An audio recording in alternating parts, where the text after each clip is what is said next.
What if someone gave you everything you ever wanted, then took it all away? That's what happened to Saul, the first king of Israel. In today's video, we'll see how this extraordinary leader got an extraordinary kingdom, made some not so extraordinary mistakes, and lost it all. Welcome to the series Where Are They Now?, where we revisit the stories of biblical giants to find out what happened next. Today, we're looking at Saul, the first king of Israel. You can find his story in 1 Samuel chapters 8 through 31. It all began when the people of Israel got tired of not having a king. Picture this. They recamped out on the outskirts of Jerusalem, and they re-surrounded by nations with kings, the Egyptians, Moabites, Ammonites, and Philistines. And here they are, a bunch of squabbling tribes with no one in charge. They looked at the nations around them and said to the prophet Samuel, "We want a king like everyone else." Now, Samuel wasn't keen on this idea. He warned them that a king would take their sons for war, their daughters for service, and their land for taxes. But they insisted, "We want a king to lead us. We want a king to rule over us." Then God told Samuel to anoint the man he had chosen, Saul, son of Kish. So Samuel found Saul hanging out with a bunch of donkeys, looking for one that belonged to his dad. Kish had been looking everywhere for the stubborn animal, and there was Saul, a tall, handsome young man with reddish hair. In fact, he was so tall that he towered over everyone else. He looked like a king. The people cheered. Finally, they had their king, and Saul seemed like the right choice.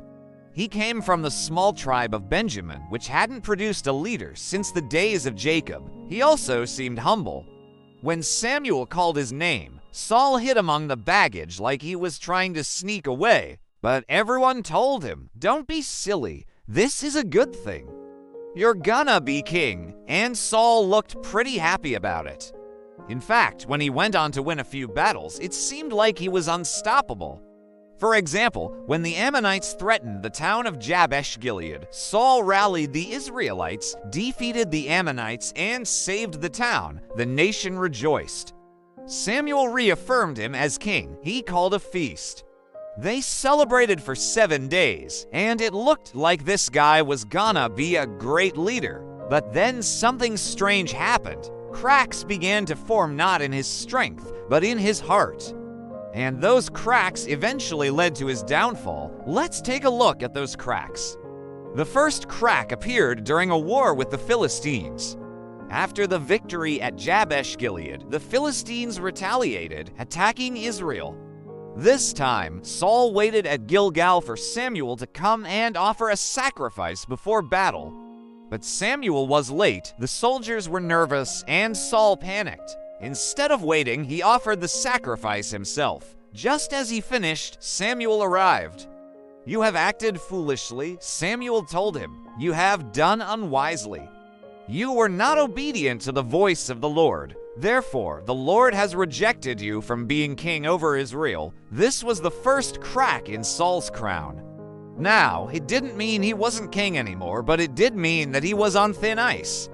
Basically, Samuel was giving him a warning. Later, when another battle loomed with the Amalekites, God gave Saul a clear command: destroy the Amalekites completely, kill their king, and take nothing for themselves. But Saul decided to keep King Agag alive and spared the best livestock, claiming it was for sacrifice. When Samuel confronted him, Saul insisted he had obeyed. But the bleating of sheep gave him away. Samuel's words were sharp. To obey is better than sacrifice. Obedience is better than the fat of rams for a rebellious son. Samuel declared, "To obey is better than sacrifice. For you have rejected the word of the Lord. He has rejected you as king." From that day, God's spirit departed from Saul, and a tormenting spirit troubled him. And that was the second crack, a major rift in Saul's reign, this time with no warning of another chance. As you can imagine, the people noticed these cracks. Things weren't going well. The victories turned into defeats. The crowds that once cheered for Saul now muttered in discontent. That's when the third crack appeared. Enter David, a young shepherd boy who had just killed the giant Goliath. People hailed him as a hero. And when the women sang, "Saul has slain his thousands, and David his tens of thousands," jealousy burned in Saul's heart. At first, he welcomed David to his palace. He gave him fancy clothes, had him ride his chariot, and presented him with armor. But that didn't last long. Every time David played the harp or sang a song, it just reminded Saul of his own failures. The cheers of David sounded like a funeral dirge for his reign. So Saul started to plot against David, throwing spears at him, sending assassins, and even hunting him through the wilderness.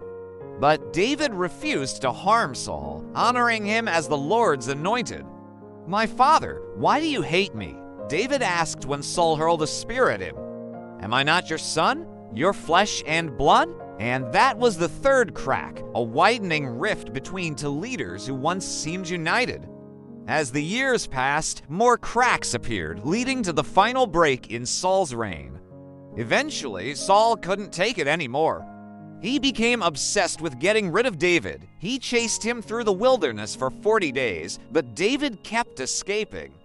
Then tragedy struck. The Philistines were gathering for war, and Saul needed help. He sent messengers to get the prophet Samuel to come to Gilgal. But Samuel never arrived. In fact, God stopped speaking to him altogether. Dreams were vague, prophets silent, and Samuel nowhere to be found. So Saul broke his own law and visited the Witch of Endor to summon Samuel's spirit. You might remember this from Halloween. You know, do you conjure up the spirits of the dead, raise the ghosts of the former kings? Well, that's exactly what Saul did. He entered the witch's house and saw Samuel standing before him in his grave clothes. "Why have you disturbed me by bringing me up?" Samuel asked. Saul responded, "I am greatly distressed. Please tell me what I should do." And Samuel delivered a grim message. "Tomorrow you and your sons will be with me. The Lord has given the kingdom to David." So the very person Samuel had anointed became the one who ended his reign. The tragic end came soon after. The Philistines attacked Israel. Their army outnumbered the Israelites, and the battle went against Israel. Saul's sons, including Jonathan, were killed. Tormented and facing capture, Saul fell on his own sword. And that was the final crack, the fatal flaw that brought down an empire. Here's the irony. Saul started with so much promise. God chose him, the people adored him, and he won early victories. But pride, impatience, and jealousy tore it all down. In the end, the man who had started with such promise died in defeat, his armor stripped, his body displayed by his enemies. The man who had been tall and handsome, even a head taller than everyone else, was broken and forgotten. Think about it. If someone starts out so strong, it seems like they've got it all, but then they lose it all. It makes you wonder, what was the secret of Saul's fall? What caused this mighty leader to crumble? Well, let's take a look at the lesson of Saul. Saul's story is a warning. God values obedience over appearance. Tall, handsome, and charismatic, Saul seemed perfect to be king. But that exterior didn't matter. God looks at the heart. He sees what's inside. When you stop listening to God, you start losing everything. Saul lost his place with God, his position as king, and finally his life. He didn't have to lose everything. All he had to do was obey. If you liked this video, make sure to hit that thumbs up button and share it with your friends. Subscribe for new videos each week. Thanks for watching.